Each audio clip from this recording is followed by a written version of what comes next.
Yeah, this is interesting. Thank you for inviting me to talk about my opinions. I saw you sent me several questions, so I can definitely do my best to respond to those. The world is currently experiencing upheaval with continual conflicts, regional wars, and the fear of nuclear conflict. Is it realistic to expect all wars to end? What should be done in this regard? I mean, it would be ideal. It would be nice if we were able to end all wars.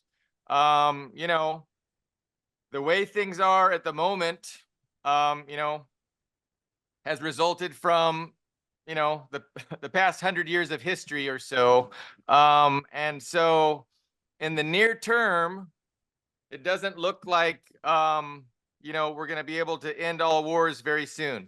So there's a geopolitical reality that informs it informs the events that are taking place. So all we can do is conjecture about the future, but we can try and do our best to understand history, to better understand contemporary reality, to try and understand what's going on, and where our allegiance and where our support ought to be. And so definitely, as working people, regular human beings, we want to see wars ended. And but it's can we do that? I mean, it's an ongoing issue. So realistically, in the short term, we will not be seeing an end to wars, but we hope that we can progress throughout the coming years to a better situation than we currently have. And we can talk about that. I know the next question we can get into. So, to continue the preceding topic, is the modern capitalist system now a source of conflict? Are there any alternatives? Will socialism or communism be more humane, or is something new required? So yeah, I mean, so capitalism, I'm definitely a critic of capitalism. And there's many different understandings of capitalism. There's many understandings of socialism and communism. I do identify with and embrace Marx's observations on capitalism, and how he explains that it's going to inevitably result in cycles of boom and bust, and how Lenin expounded that imperialism is the highest stage of capitalism.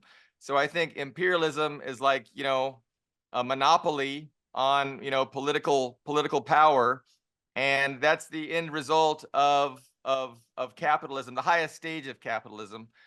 So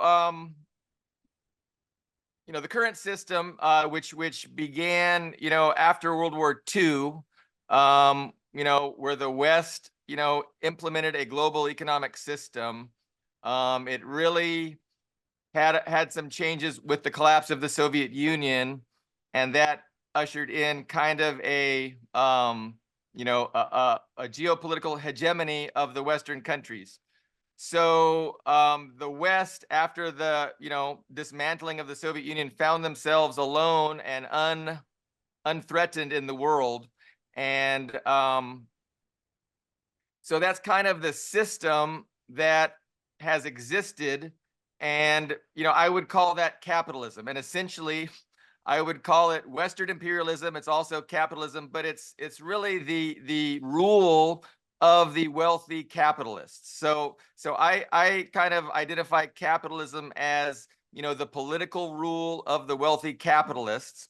And a lot of people have definitions that are different to that.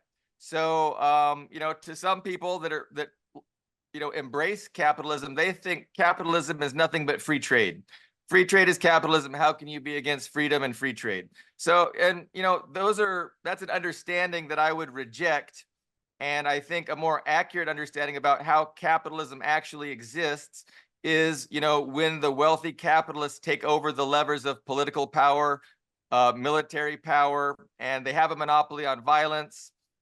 And so, is there a better system than that? I mean, I think, of course, there's a better system. I think,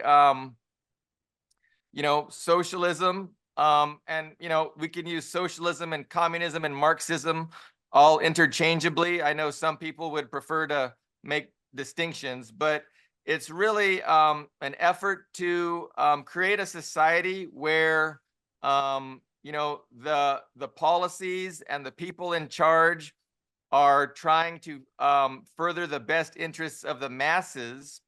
Um, and that's different from what we have now. So what we have now is,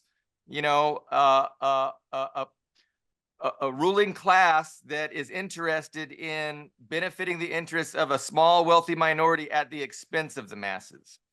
So I think, we're seeing resistance to that kind of global, that kind of global hierarchy, that global imperialism, where you have a small amount of wealthy elites, you know, um, using their control, exploiting their control over the planet to benefit themselves at the expense of the vast majority. So what's happening is the world is getting sick of that, and we've kind of had that since 1945, and they've really squandered their control and their rule and their wealth, since 1945. They haven't been good stewards of their power and influence, and they've misused it. They've abused it again to help the wealthy minority at the expense of the masses. So that's the kind of thing that is more and more being resisted today. So China, of course, is resisting that. Russia is resisting that. Iran is resisting that. Venezuela, North Korea. So there's a resistance to the status quo, and I can vulgarize the status quo as capitalism, and I can vulgarize this resistance to it as socialism.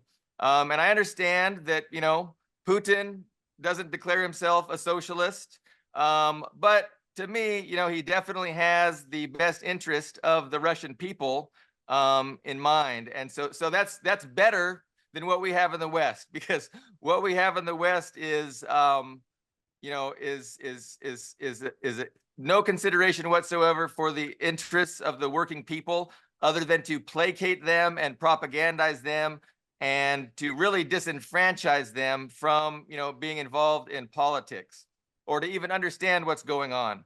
So so the question was, will socialism or communism be more humane?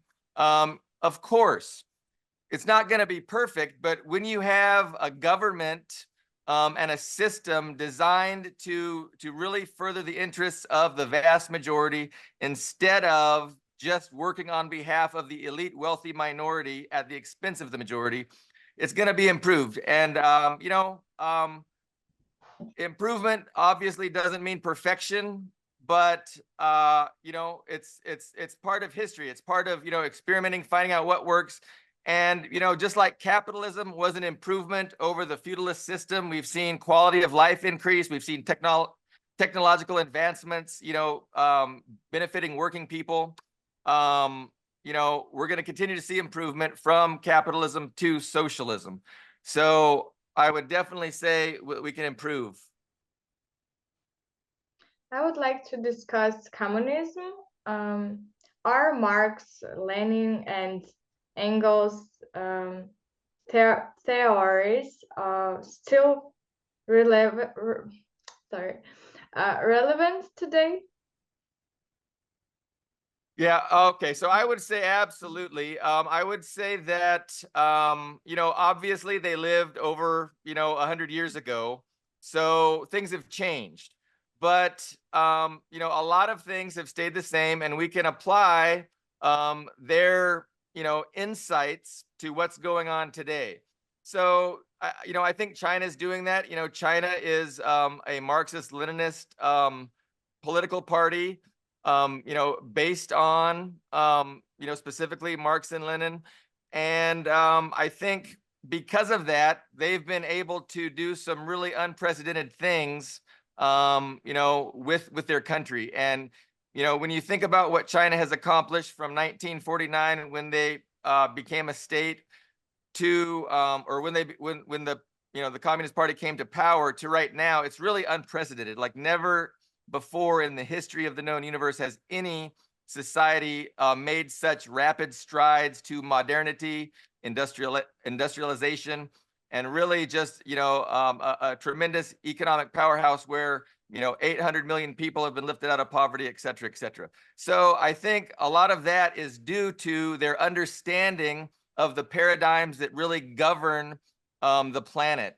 Talking about class struggle, talking about the motivation and behavior of the Western imperialists who, are really about, furthering their own interests at the expense of the many. So I think the insights that Marx and Lenin, shared are directly responsible for the success that, China has had, for instance.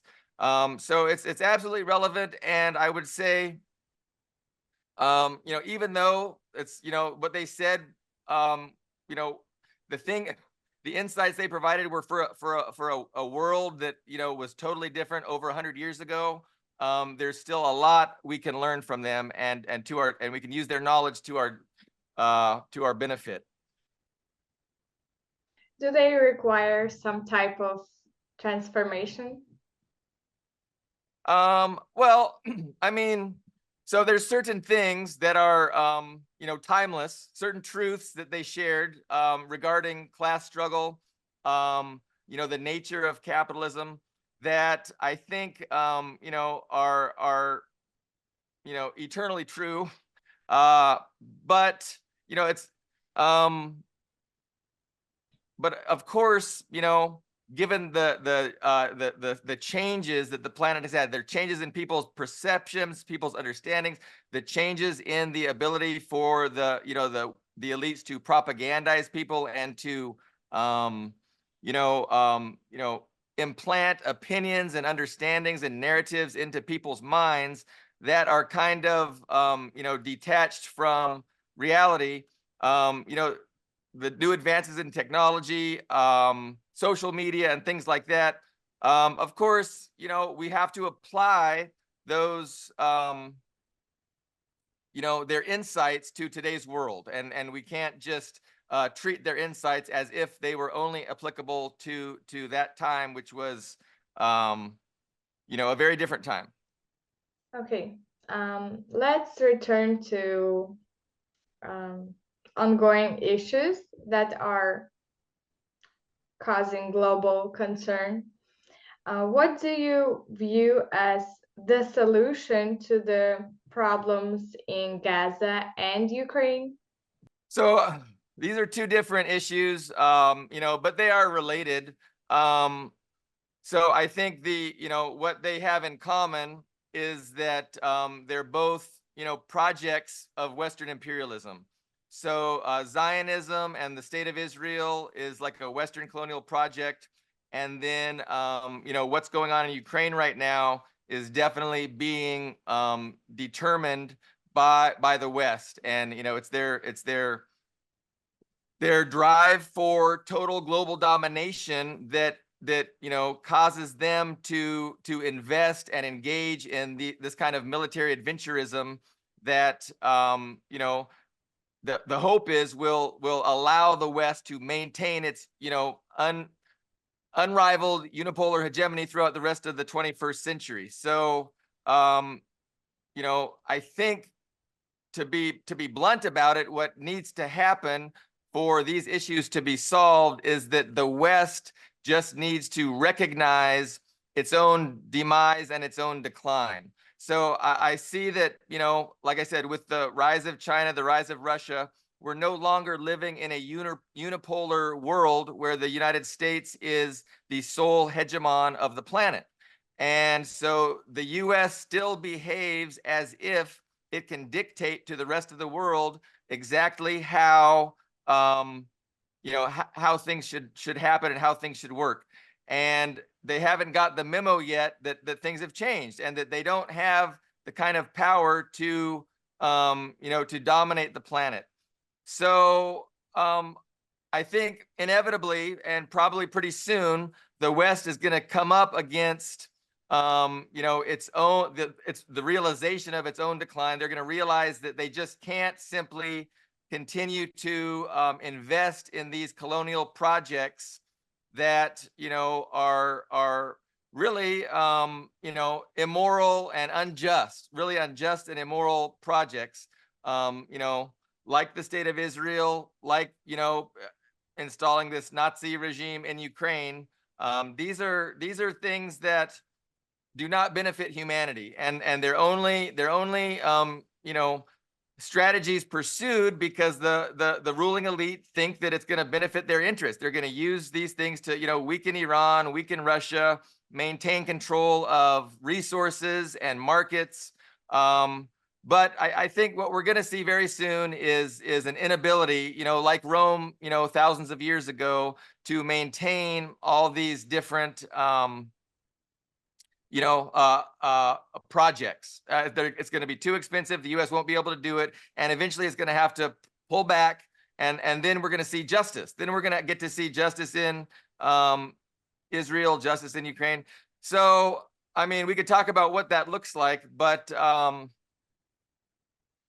and Ukraine, of course, is going to probably resolve itself a lot faster than Israel, but maybe not. I mean, it's impossible to tell with any certainty exactly how those things will play out. But inevitably, with the decline of the West, it's not going to be able to continue these unjust and immoral colonial projects. The final question concerns freedom of speech. How can we, as activists and journalists around the world, help to promote greater freedom of expression and the distribution of accurate and impartial information? It's tough. So I know Vladimir Putin was just interviewed by Tucker Carlson, and he was honest about the fact that there's no competing with the Western propaganda apparatus.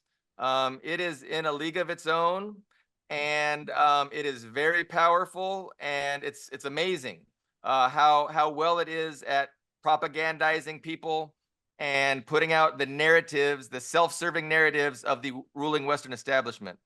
So what can we do about it? My best advice is, people who care about what's going on and are interested in, shaping a better world. I mean, you can use the platforms that are available to you. You can use the avenues that are allowed to us, and speak out, and kind of tell the truth as you understand it the best. We're not going to have agreement on every single issue, but if we all in good faith are seeking more justice, more morality, and a better a better future, an improvement on the status quo, I think we need to use the avenues that are available to us, and to really expose the liars and the the ruling elite, specifically in the West, and expose them, and call them out for for the lies that they tell, and the evil things they do and have been doing around the world. I think that's very important, that people understand, as our planet evolves and progresses forward, who are the forces trying to hold us back into this this paradigm of exploitation and tremendous inequality, where very, very few people have all the wealth and power, and they just try and organize things to exploit the masses. We need to move past that, and they have a lot of strategies for doing that, and the propaganda apparatus is definitely a big one. So I just encourage everyone to use the avenues that are available to them. Like, let's see, I'm on YouTube, I'm on Facebook, I'm on Twitter, and just try and, tell the truth as I see it, and the honest truth. And if I honestly disagree with somebody, that's okay. We can have that discussion. I think just more discussion is going to be good for getting people to understand and to not be so caught up in the narratives and the lies that get spammed out on the propaganda from the propaganda apparatus of the wealthy elites. I agree with you. That's correct. I think it's correct us to do so. Do our best what we can, and that's why we're doing this interview right now, to let people know other opinions from around the world, so they can listen and get to know something new for them and try to understand. That's all. Yeah, no, thank you for inviting me. I really know very little about you or your guys's organization, but I do appreciate the opportunity just to share my opinion. I think my opinion is correct. And but I also like discussing, with people that have other opinions. So thank you so much for the opportunity. Um, I look forward to learning more about you guys and your organization, and I wish you the best of luck, and I hope that you guys can make a big impact on people's perceptions and to improving the world.